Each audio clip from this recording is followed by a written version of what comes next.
fishing cone is a geyser in the West Thumb Geyser Basin of Yellowstone National Park in the United States. In the earlier part of the 20th century, this cone had eruptions as high as 40 feet. As the water level in Yellowstone Lake has increased, the cone is now inundated during the spring, and the temperatures in the cone have cooled enough that it no longer erupts and is now considered a hot spring. History. The name fishing cone can be traced back to tales told by mountain men of a lake where you could catch a fish, then immediately dunk it into hot spring and cook it on the hook.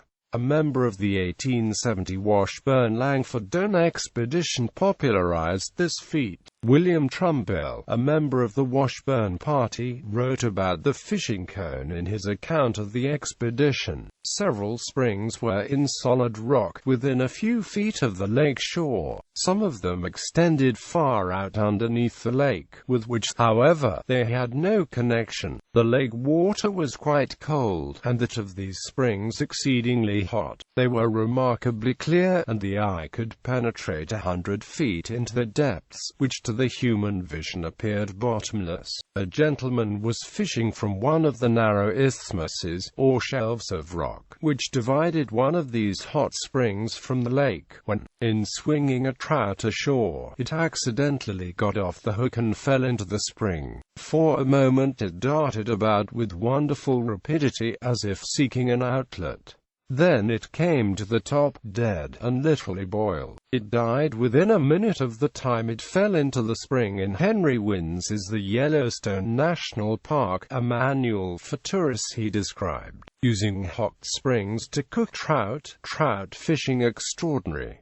It has often been said that it is possible to catch trout in the Yellowstone Lake and cook them in a boiling spring close behind the angler, without taking them off the hook. The assertion seems incredible and it is generally doubted, but this extraordinary feat may certainly be accomplished, not only at the Yellowstone Lake but also on the Gardner River, below the Mammoth Hot Springs. The writer performed it at the latter place, in the presence of 9 witnesses, at a point not far from a deserted cabin at the foot of the long series of terraces. Selecting a likely pool of the ice-cold stream, with a boiling spring 15 feet distant from the bank, he stood upon a projecting rock and made a cast.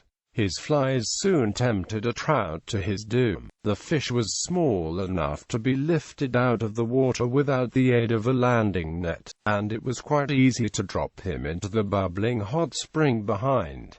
His life must have been extinguished instantly. This procedure was repeated several times, and each of the spectators who had purposely assembled to test the truth of the strange assertion, partook of the fish thus caught and boiled. It required from 3 to 5 minutes to thoroughly cook the victims of the experiment, and it was the general verdict that they only needed a little salt to make them quite palatable. This is a fish story, without doubt, but a perfectly true one.